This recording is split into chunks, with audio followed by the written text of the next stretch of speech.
ಎಲ್ರಿಗೂ ನಮಸ್ಕಾರ. Share marketing Kannada ಚಾನೆಲ್ಗೆ ನಿಮಗೆ ಸ್ವಾಗತ. ಫೆಬ್ರವರಿ 20ರ ಮಾರ್ಕೆಟ್ ಅಪ್ಡೇಟ್‌ನ ಅಬ್ಸರ್ವ್ ಮಾಡೋದಾದ್ರೆ ಸ್ವಲ್ಪ ಮಟ್ಟಿಗೆ ರಿಕವರಿ ಇವತ್ತು ಮಾರ್ಕೆಟ್‌ನಲ್ಲಿ ನೋಡೋದಕ್ಕೆ ಸಿಕ್ಕಿದೆ. ಯುಎಸ್ ಮತ್ತು ಇರಾನ್ನ ನಡುವೆ ವಾರ್ ಟೆನ್ಷನ್ಸ್ ಬಿಲ್ಡಪ್ ಆಗ್ತಿದೆ ಅನ್ನುವಂಥ ಒಂದು ನ್ಯೂಸ್‌ನಿಂದ ನಿನ್ನೆ ಮಾರ್ಕೆಟ್‌ನಲ್ಲಿ ಸಾಕಷ್ಟು ವೀಕ್ನೆಸ್ ನೋಡೋದಕ್ಕೆ ಸಿಕ್ಕಿತ್ತು. ಬಟ್ ಯಾವುದೇ ರೀತಿಯ ಪ್ರೋಗ್ರೆಸಿವ್ ವಾರ್ ಸಿಚುವೇಷನ್ಸ್ ನೋಡೋದಕ್ಕೆ ಸಿಗಲಿಲ್ಲ. ಆದ್ರಿಂದ ಮಾರ್ಕೆಟ್ ಸ್ಲೋ ಆಗಿ ಮತ್ತೆ ರಿಕವರ್ ಆಗ್ತಿದೆ. ಸೊ ವೀಕೆಂಡ್‌ನಲ್ಲಿ ಯಾವ ರೀತಿಯ ಡೆವಲಪ್‌ಮೆಂಟ್ ಬರುತ್ತೆ ಅದನ್ನು ನಾವು ಅಬ್ಸರ್ವ್ ಮಾಡಬೇಕಾಗುತ್ತೆ.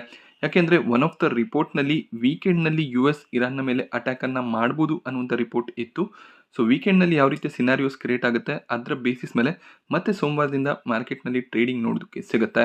ಕ್ರೂಡ್ ಆಯಿಲ್‌ನ ಪ್ರೈಸಸ್ ಕೂಡ ಸ್ವಲ್ಪ ಮಟ್ಟಿಗೆ ಕೂಲ್ ಡೌನ್ ಆಗಿದೆ. ಬಟ್ ಸ್ಟಿಲ್ $70ನ ಮೇಲ್ಗಡೆ ಕ್ರೂಡ್ ಆಯಿಲ್‌ನ ಪ್ರೈಸಸ್ ಟ್ರೇಡ್ ಆಗ್ತದೆ. ನಿಫ್ಟಿ ಇವತ್ತು 0.5% ಅರೌಂಡಲ್ಲಿ ಗೇನ್ ಆಯಿತು. ಮತ್ತೆ 25,500 ಮೇಲ್ಗಡೆ ನಿಫ್ಟಿ ಕ್ಲೋಸಿಂಗ್ ಅನ್ನ ಕೊಟ್ಟಿದೆ. ಸೆನ್ಸೆಕ್ಸ್ ಕೂಡ 0.4% ಗೇನ್ ಆಯಿತು. ಬ್ಯಾಂಕ್ ನಿಫ್ಟಿಯಲ್ಲಿ ಕೂಡ ಪಾಸಿಟಿವ್ ಕ್ಲೋಸಿಂಗ್ ನೋಡೋದಕ್ಕೆ ಸಿಕ್ಕಿದೆ. ಸೊ ಐ ಟಿ ಸ್ಟಾಕ್ಗಳು ಬೆಳಿಗ್ಗೆ ಸ್ವಲ್ಪ ಪಾಸಿಟಿವ್ ಆಗಿ ಟ್ರೇಡ್ ಆಗ್ತಿತ್ತು. ಮತ್ತೆ ಸೆಲ್ಲಿಂಗ್ ಪ್ರೆಷರ್ ಐ ಟಿ ಸ್ಟಾಕ್ಗಳಲ್ಲಿ ನೋಡೋದಕ್ಕೆ ಸಿಕ್ಕಿದೆ. ಎಐ ಸಮ್ಮಿಟ್ನ ನಂತರ ಸಾಕಷ್ಟು ಅನೌನ್ಸ್ಮೆಂಟ್ಗಳು ಸಾಕಷ್ಟು ಐ ಟಿ ಕಂಪನಿಗಳ ಕಡೆಯಿಂದ ಬರ್ತಿದೆ. ಓಪನ್ ಎಐ ಹಾಗೆ ಎನ್ವಿಡಿಯಾ ಈ ರೀತಿಯ ಕಂಪನಿಗಳ ಜೊತೆಯಲ್ಲಿ ಇನ್ಫೋಸಿಸ್, ಟಿಸಿಎಸ್, HCL ಕಂಪನಿಗಳು ಪಾರ್ಟ್ನರ್ಶಿಪ್ ಅನ್ನ ಮಾಡ್ತಿದ್ದಾರೆ. ಸೊ ಇಬ್ಬರು ಕೂಡ ಒಂದು ಡೆಮಾನ್ಸ್ಟ್ರೇಷನ್ ಅನ್ನ ಎಐ ಸಮ್ಮಿಟ್ನಲ್ಲಿ ಕೊಟ್ಟಿದ್ರು. ಬಟ್ ಸ್ಟಿಲ್ ಐ ಟಿ ಸೆಕ್ಟರ್ನ ಸ್ಟಾಕ್ಗಳಲ್ಲಿ ಸೆಲ್ಲಿಂಗ್ ಪ್ರೆಷರ್ ಬರ್ತಿದೆ. ನಿನ್ನೆ ಒಂದು ಡೇಟಾ ನೋಡೋದಕ್ಕೆ ಸಿಕ್ಕಿತ್ತು. FIIs ಈಗ ಐ ಟಿ ಸ್ಟಾಕ್ಗಳಲ್ಲಿ 4 ಇಯರ್ ಲೋ ಹೋಲ್ಡಿಂಗ್ ಅನ್ನ ಹೊಂದಿದ್ದಾರೆ. ಸೊ ಐ ಟಿ ಸ್ಟಾಕ್ಗಳಲ್ಲಿ FIIs ಕಡೆಯಿಂದ ಹೆಚ್ಚಿನ ಒಂದು ಸೆಲ್ಲಿಂಗ್ ಬರ್ತಿದೆ. ಆದ್ರಿಂದ ಐ ಟಿ ಸೆಕ್ಟರ್ನ ಸ್ಟಾಕ್ಗಳಲ್ಲಿ ವೀಕ್ನೆಸ್ ಬರ್ತಿದೆ. ಹಾಗೆ ಲಾಂಗ್ ಟರ್ಮ್ ಪರ್ಸ್ಪೆಕ್ಟಿವ್ನಿಂದ ಇದೊಂದು ಬೈಯಿಂಗ್ ಆಪರ್ಚುನಿಟಿ ಕೂಡ ಆಗುತ್ತೆ. ಯಾವ ಐ ಟಿ ಸ್ಟಾಕ್ ಅನ್ನ ಬೈ ಮಾಡಬೇಕು ಅನ್ನುವಂಥ ಕನ್ಫ್ಯೂಷನ್ ಇದ್ರೆ ITBs ಅನ್ನುವಂಥ ETF ಕೂಡ ಅವೈಲೇಬಲ್ ಇರುತ್ತೆ. ಆ ಒಂದು ETF ನಲ್ಲಿ ಸ್ವಲ್ಪ ಇನ್ವೆಸ್ಟ್ಮೆಂಟ್ ಅನ್ನ ಮಾಡಬಹುದಾಗುತ್ತೆ. ನಿಫ್ಟಿಯ ಟಾಪ್ ಗೇನರ್ಸ್ ಮತ್ತು ಲೂಸರ್ಸ್ ಅನ್ನು ಅಬ್ಸರ್ವ್ ಮಾಡಿದಾಗ SBI ಲೈಫ್ ಇನ್ಶೂರೆನ್ಸ್ ಇವತ್ತು ಟಾಪ್ ಗೇನರ್ ಆಗಿತ್ತು.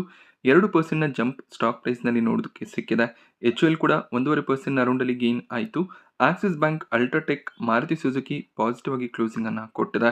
ಟಾಪ್ ಲೂಸರ್ಸ್ ಐ ಟಿ ಸೆಕ್ಟರ್ನ ಸ್ಟಾಕ್ಗಳೇ ಆಗಿತ್ತು. ಐ ಟಿ ಇಂಡೆಕ್ಸ್ನಲ್ಲಿ ಕೂಡ ಸಾಕಷ್ಟು ವೀಕ್ನೆಸ್ ಬಂದಿದೆ. Tech Mahindra, Infosys, HCL tech negative ಆಗಿ ಕ್ಲೋಸಿಂಗ್ ಅನ್ನ ಕೊಟ್ಟಿದೆ. ಗ್ರಾಸಿಮ್ನಲ್ಲಿ ಕೂಡ 1%ಗೂ ಹೆಚ್ಚಿನ ಕರೆಕ್ಷನ್ ನೋಡೋದಕ್ಕೆ ಸಿಕ್ತು. ಆಯಿಲ್ ಪ್ರೈಸಸ್ ಇನ್ಕ್ರೀಸ್ ಆಗ್ತಾ ಹೋಗೋದು ಪೇಂಟ್ ಸೆಕ್ಟರ್ನ ಕಂಪನಿಗಳಿಗೆ ನೆಗೆಟಿವ್ ಆಗುತ್ತೆ. ಸೊ ಗ್ರಾಸಿಮ್ ಕೂಡ ಬಿರ್ಲಾ ಓಪಸ್ನ ಮೂಲಕ ಪೇಂಟ್ ಸೆಗ್ಮೆಂಟ್ಗೆ ಎಂಟರ್ ಆಗಿದ್ದಾರೆ. ಮೇ ಬಿ ಆ ಒಂದು ರೀಸನ್ ಇಂದ ಕೂಡ ಸ್ವಲ್ಪ ಮಟ್ಟಿಗೆ ವೀಕ್ನೆಸ್ ಬಂದಿರಬಹುದು. ಏಷ್ಯನ್ ಪೇಂಟ್ಸ್ಗೂ ಕೂಡ ಕ್ರೂಡ್ ಆಯಿಲ್ ಪ್ರೈಸಸ್ ಇನ್ಕ್ರೀಸ್ ಆಗೋದು ನೆಗೆಟಿವ್ ಆಗಿರುತ್ತೆ. ಎಟರ್ನಲ್ ಸ್ಟಾಕ್ನಲ್ಲಿ ಕೂಡ ಸೆಲ್ಲಿಂಗ್ ಪ್ರೆಷರ್ ಕಾಣಿಸಿದೆ. ಇವತ್ತು 1%ನಷ್ಟು ಎಟರ್ನಲ್ ಕೂಡ ಕರೆಕ್ಟ್ ಆಯಿತು. ಸೊ ನಿನ್ನೆ ಎಐ ಸಮ್ಮಿಟ್ನಲ್ಲಿ ಮುಖೇಶ್ ಅಂಬಾನಿ ಅವರು ಒಂದು ಅನೌನ್ಸ್ಮೆಂಟ್ ಅನ್ನು ಮಾಡಿದ್ರು. 10 ಲಕ್ಷ ಕೋಟಿಯಷ್ಟು ಇನ್ವೆಸ್ಟ್ಮೆಂಟ್ ಅನ್ನ ಆರ್ಟಿಫಿಷಿಯಲ್ ಇಂಟೆಲಿಜೆನ್ಸ್ ಎಐನಲ್ಲಿ ಇನ್ವೆಸ್ಟ್ ಮಾಡ್ತೀವಿ ಅಂತ ಹೇಳಿದ್ರು. ಸೊ 7 ವರ್ಷಗಳಲ್ಲಿ ಈ ಒಂದು ಇನ್ವೆಸ್ಟ್ಮೆಂಟ್ ಬರುತ್ತೆ. ಸೊ ರಿಲಯನ್ಸ್ ತಮ್ಮ ಬಿಸ್ನೆಸ್ ನಲ್ಲಿ ಎಐ ಅನ್ನ ಸಾಕಷ್ಟು ಮಟ್ಟಿಗೆ ಯೂಸ್ ಮಾಡ್ಕೊಳ್ಳುವಂತ ಚಾನ್ಸಸ್ ಇದೆ.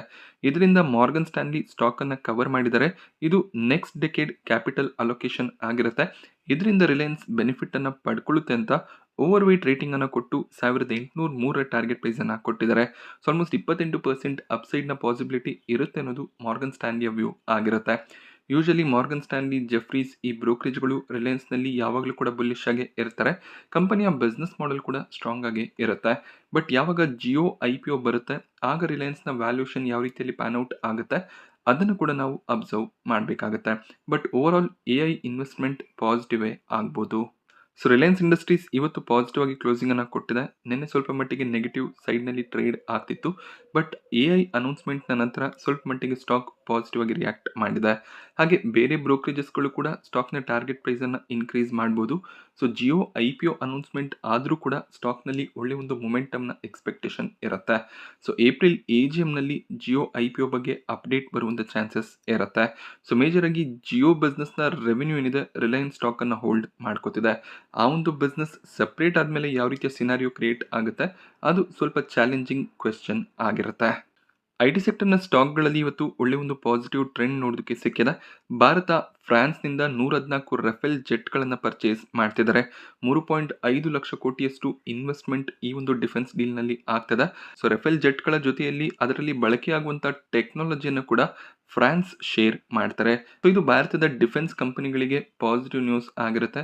ಯಾಕೆಂದ್ರೆ ಈ ರಫೇಲ್ ಜೆಟ್ಸ್ಗಳನ್ನು ಮೇಂಟೈನ್ ಮಾಡುವಂಥ ಟಾಸ್ಕ್ ಏನಿದೆ ಭಾರತದ ಡಿಫೆನ್ಸ್ ಕಂಪನಿಗಳಿಗೆ ಸಿಗುವಂತ ಚಾನ್ಸಸ್ ಇರುತ್ತೆ. ಸೊ ಆ ಒಂದು ರೀಸನ್ ನಿಂದ ಡೇಟಾ ಪ್ಯಾಟರ್ನ್ಸ್, BDL, HL ನಂತ ಸ್ಟಾಕ್ಗಳು ಪಾಸಿಟಿವ್ ಆಗಿ ಟ್ರೇಡ್ ಆಗಿದೆ. ಸೊ ಮೇ ಬಿ ಫ್ರಾನ್ಸ್ನ ಈ ಒಂದು ಟೆಕ್ನಾಲಜಿಯನ್ನು ಬಳಸ್ಕೊಂಡು ನಾವು ಕೂಡ ಏರ್ಕ್ರಾಫ್ಟ್ಗಳನ್ನು ಮ್ಯಾನುಫ್ಯಾಕ್ಚರ್ ಮಾಡ್ಬೋದು. ಆ ರೀತಿಯ ಮ್ಯಾನುಫ್ಯಾಕ್ಚರಿಂಗ್ ಆರ್ಡರ್ಸ್ಗಳು ಕೂಡ ಭಾರತದ ಡಿಫೆನ್ಸ್ ಕಂಪನಿಗಳಿಗೆ ಸಿಗುವಂಥ ಚಾನ್ಸಸ್ ಇರುತ್ತೆ. ಇದೊಂದು ಲಾಂಗ್ ಟರ್ಮ್ ವಿಷನ್ ಆಗಿರುತ್ತೆ. ಲಾಂಗ್ ಟರ್ಮ್ನಲ್ಲಿ ಖಂಡಿತವಾಗ್ಲೂ ಬೆನಿಫಿಟ್ಸ್ ಆಗುತ್ತೆ. ಸೊ 2 ರೈಲ್ವೆ ಬೇಸ್ಡ್ ಕಂಪನಿಗಳು ಟೆಕ್ಸ್ಮ್ಯಾಕೋ ರೈಲ್, ಆರ್‌ವಿಎನ್‌ಎಲ್ ಪಾರ್ಟ್ನರ್‌ಶಿಪ್ ಅನ್ನ ಮಾಡ್ಕೊಂಡಿದ್ದಾರೆ. ಒಂದು ಜಾಯಿಂಟ್ ವೆಂಚರ್ ಅನ್ನ ಫಾರ್ಮ್ ಮಾಡ್ತಿದ್ದಾರೆ. ಸೊ ಈ ಒಂದು ಜಾಯಿಂಟ್ ವೆಂಚರ್‌ನ ಮೂಲಕ ಸಾಕಷ್ಟು ಏಷ್ಯನ್ ಕಂಟ್ರಿಗಳು, ಆಫ್ರಿಕಾ, ಮಿಡಲ್ ಈಸ್ಟ್‌ನಲ್ಲಿ ರೈಲ್ವೆ ಪ್ರಾಜೆಕ್ಟ್‌ಗಳನ್ನ ಮಾಡೋದು ಕಂಪನಿಗಳ ಉದ್ದೇಶ ಆಗಿರುತ್ತೆ. ಈ ರೀತಿಯ ಜಾಯಿಂಟ್ ವೆಂಚರ್ಸ್ ಖಂಡಿತವಾಗ್ಲೂ ಎರಡೂ ಕಂಪನಿಗಳಿಗೆ ಪಾಸಿಟಿವ್ ಆಗುತ್ತೆ. ಈ ನ್ಯೂಸ್‌ನಿಂದ ಆರ್‌ವಿಎನ್‌ಎಲ್ ಇವತ್ತು 1.5% ರೌಂಡಲ್ಲಿ ಗೇನ್ ಆಗಿದೆ. ಟೆಕ್ಸ್ಮ್ಯಾಕೋ ರೈಲ್‌ನಲ್ಲಿ ಅಷ್ಟಾಗೇನು ಮೊಮೆಂಟಮ್ ನೋಡೋದಕ್ಕೆ ಸಿಕ್ಕಿಲ್ಲ. ಬಟ್ ಲಾಂಗ್ ಟರ್ಮ್ ವ್ಯೂ ಇಟ್ಕೊಂಡಾಗ ಈ ರೀತಿಯ ಜಾಯಿಂಟ್ ವೆಂಚರ್ಸ್ ಖಂಡಿತವಾಗ್ಲೂ ಪಾಸಿಟಿವ್ ಆಗುತ್ತೆ. ಪೇಸ್ ಡಿಜಿಟೆಕ್ ಸ್ಟಾಕ್ ಪ್ರೈಸ್ನಲ್ಲಿ ಇವತ್ತು 3% ಜಂಪ್ ನೋಡೋದಕ್ಕೆ ಸಿಕ್ತು. ಇದಕ್ಕೆ ರೀಸನ್ ಕಂಪನಿಗೆ ಮೊದಲನೇ ರೈಲ್ವೆ ಕಾಂಟ್ರಾಕ್ಟ್ ಸಿಗ್ತದೆ. ಇವರು ಟೆಲಿಕಾಂ, ಎನರ್ಜಿ ಇನ್ಫ್ರಾಸ್ಟ್ರಕ್ಚರ್ ಸೊಲ್ಯೂಷನ್ಸ್ಗಳನ್ನು ಪ್ರೊವೈಡ್ ಮಾಡುವಂಥ ಕಂಪನಿ ಆಗಿರ್ತಾರೆ. ಬಟ್ ಈಗ ರೈಲ್ಟೆಲ್ ಕಾರ್ಪೊರೇಷನ್ನ ಕಡೆಯಿಂದ 89 ಕೋಟಿಯ ಆರ್ಡರ್ನ ಕಂಪನಿ ಪಡ್ಕೊಂಡಿದ್ದಾರೆ. ವಿಡಿಯೋ ಸರ್ವೈಲೆನ್ಸ್ ಸಿಸ್ಟಮ್ಸ್ಗಳನ್ನು ಕಂಪನಿ ಮ್ಯಾನುಫ್ಯಾಕ್ಚರ್ ಮಾಡ್ತಾರೆ. ಸೊ ಈ ವಿಡಿಯೋ ಸರ್ವೈಲೆನ್ಸ್ ಸಿಸ್ಟಮ್ಸ್ಗಳು LHP ಕೋಚ್ಗಳಲ್ಲಿ ಬಳಕೆ ಆಗುತ್ತೆ. ಫೆಡರಲ್ ಬ್ಯಾಂಕ್ ಸ್ಟಾಕ್ ಪ್ರೈಸ್ನಲ್ಲಿ ಕೂಡ 1.5% ಅರೌಂಡಲ್ಲಿ ಇವತ್ತು ಜಂಪ್ ನೋಡೋದಕ್ಕೆ ಸಿಕ್ತು. ಇದಕ್ಕೆ ರೀಸನ್ ಫೆಡರಲ್ ಬ್ಯಾಂಕ್ಗೆ ಇನ್ಕಮ್ ಟ್ಯಾಕ್ಸ್ ಡಿಪಾರ್ಟ್ಮೆಂಟ್ನ ಕಡೆಯಿಂದ 686 ಕೋಟಿಯ ರೀಫಂಡ್ ಸಿಕ್ಕಿದೆ. ಅಂದರೆ ಈ ಬಾರಿಯ ಫಿನಾನ್ಷಿಯಲ್ ರಿಸಲ್ಟ್ Q4 ರಿಸಲ್ಟ್ ಏನು ಅನೌನ್ಸ್ ಆಗುತ್ತೆ, ಆ ಒಂದು ರಿಸಲ್ಟ್ನಲ್ಲಿ ನಮಗೆ ಅಡಿಷನಲ್ ಇನ್ಕಮ್ 686 ಕೋಟಿ ನೋಡೋದಕ್ಕೆ ಸಿಗುತ್ತೆ. ಸೊ ಇದರಿಂದ ಫೆಡರಲ್ ಬ್ಯಾಂಕ್ನ ಪ್ರಾಫಿಟ್ಸ್ ಕೂಡ ಇನ್ಕ್ರೀಸ್ ಆಗುತ್ತೆ. ಸೊ ಈ ಒಂದು ನ್ಯೂಸ್ನಿಂದ ಸ್ಟಾಕ್ ಪ್ರೈಸ್ನಲ್ಲಿ ಒಳ್ಳೆ ಒಂದು ಜಂಪ್ ನೋಡೋದಕ್ಕೆ ಸಿಕ್ಕಿದೆ. ಯಾವಾಗ ಕಂಪನಿಗಳಿಗೆ ಇನ್ಕಮ್ ಟ್ಯಾಕ್ಸ್ ಡಿಮ್ಯಾಂಡ್ ನೋಟಿಸ್ ಬರುತ್ತೆ, ಅಂದರೆ ಟ್ಯಾಕ್ಸ್ ಅನ್ನ ಪೇ ಮಾಡಿ ಅಂತ ನೋಟಿಸ್ ಬರುತ್ತೆ, ಅದು ನೆಗೆಟಿವ್ ನ್ಯೂಸ್ ಆಗಿದ್ರೆ ಟ್ಯಾಕ್ಸ್ ರೀಫಂಡ್ಸ್ ಬರೋದು ಪಾಸಿಟಿವ್ ಆಗಿರುತ್ತೆ. ಸೊ ಇವತ್ತು ಗಾಡಿಯಾಮ್ IVF ಹಾಸ್ಪಿಟಲ್ನ IPO ಸಬ್ಸ್ಕ್ರಿಪ್ಷನ್ಗೆ ಓಪನ್ ಆಯಿತು. ಮೊದಲನೇ ದಿನ ರಿಟೇಲ್ ಕ್ಯಾಟಗರಿ 1.5 ಟೈಮ್ನ ರೌಂಡಲ್ಲಿ ಸಬ್ಸ್ಕ್ರೈಬ್ ಆಗಿದೆ. QIBs ಮೊದಲನೇ ದಿನ ಯಾವುದೇ ರೀತಿಯಲ್ಲಿ ಅಪ್ಲಿಕೇಶನ್ಸ್ಗಳನ್ನು ಹಾಕಿಲ್ಲ. HNI ಕ್ಯಾಟಗರಿ ಕೂಡ ಆಲ್ಮೋಸ್ಟ್ 1 ಟೈಮ್ನ ರೌಂಡಲ್ಲಿ ಸಬ್ಸ್ಕ್ರೈಬ್ ಆಗಿದೆ. ಸೊ ಕರೆಂಟ್ಲಿ ನಮಗೆ ₹1,500 ರೌಂಡಲ್ಲಿ ಪ್ರಾಫಿಟ್ಸ್ ಪ್ರತಿ ಲಾಟ್ನ ಮೇಲೆ ನೋಡೋದಕ್ಕೆ ಸಿಗ್ತದೆ. ಮಾರ್ಕೆಟ್ ಕಂಡೀಷನ್ಸ್ ಇಂಪಾರ್ಟೆಂಟ್ ಆಗುತ್ತೆ. ಹಾಗೆ ಕೊನೆ ದಿನ QIB ಕ್ಯಾಟಗರಿಯಲ್ಲಿ ಸಬ್ಸ್ಕ್ರಿಪ್ಷನ್ಸ್ ಯಾವ ರೀತಿಯಲ್ಲಿ ಬರುತ್ತೆ, ಅದು ಕೂಡ ಇಂಪಾರ್ಟೆಂಟ್ ಫ್ಯಾಕ್ಟರ್ನ ಪ್ಲೇ ಮಾಡುತ್ತೆ. ಸೊ 24 ಕೊನೆ ದಿನ ಆಗಿರುತ್ತೆ, ಮಂಗಳವಾರ. ಅವತ್ತಿನವರೆಗೂ ವೆಯ್ಟ್ ಮಾಡಿ.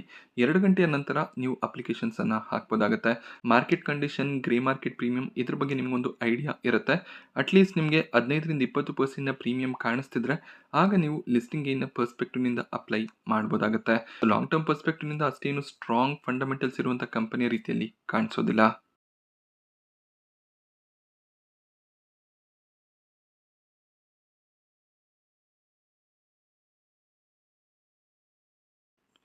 ಸೊ ನಾನಿವತ್ತು ನಿಮಗೆ ಮಾರ್ಕೆಟ್ನ ಬಗ್ಗೆ ಕೊಟ್ಟಂಥ ಇನ್ಫಾರ್ಮೇಷನ್ ಇಷ್ಟ ಆದರೆ ವಿಡಿಯೋನ ಲೈಕ್ ಮಾಡಿ. ಹಾಗೆ ಇದೇ ರೀತಿಯ ಮಾರ್ಕೆಟ್ ಅಪ್ಡೇಟ್ಸ್ಗಳಿಗೋಸ್ಕರ ಚಾನಲ್ನ ಸಬ್ಸ್ಕ್ರೈಬ್ ಮಾಡ್ಕೊಳ್ಳಿ. Thank you friends.